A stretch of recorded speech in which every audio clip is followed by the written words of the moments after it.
Niveli i papunësisë tek të rinjt është në shifra alarmante, kështu deklaroi kryetari i Partisë Demokratike nga bashkëbisedimi me të rinjt në qytetin e Korçës, para të cilëve ka prezantuar edhe alternativën e opozitës për një politikë me taksa të ulta dhe me më shumë mundësi punësimi. Plaga e madhe që kemi, 40% e të rinjve të papunë, nuk mund të mos jetë prioriteti ynë numër 1. Shiko çfarë rinjet aft ka Korça.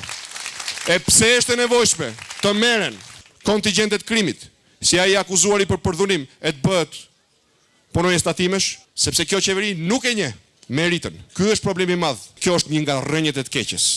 Ndalja të keqes dhe ekuilibrimi i pushteteve janë zgjidhja. Nuk është zgjidhje të largohemi nga Korça, nuk është zgjidhje të largohemi nga Tirana, nuk është zgjidhje të largohemi nga Shqipëria.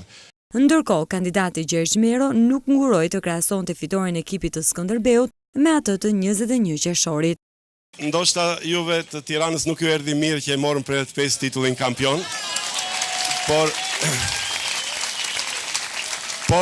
prap u ndam miqësisht sepse e lam ndeshjen barazim me Tiranën sepse ju kemi miq dhe ju premtojmë se ashtu si dolim kampion në futboll, do dalim kampion dhe 21 qershor. Vetëm se me 21 qershor do dilni kampion edhe ju dhe doktor Alimi. Basha ju drejtua të rinjve se duhet të votojnë për kandidatin e opozitës për Korçën, zotin Gjergj Mero, pasi paraqet alternativën e zhvillimit ekonomik të qytetit.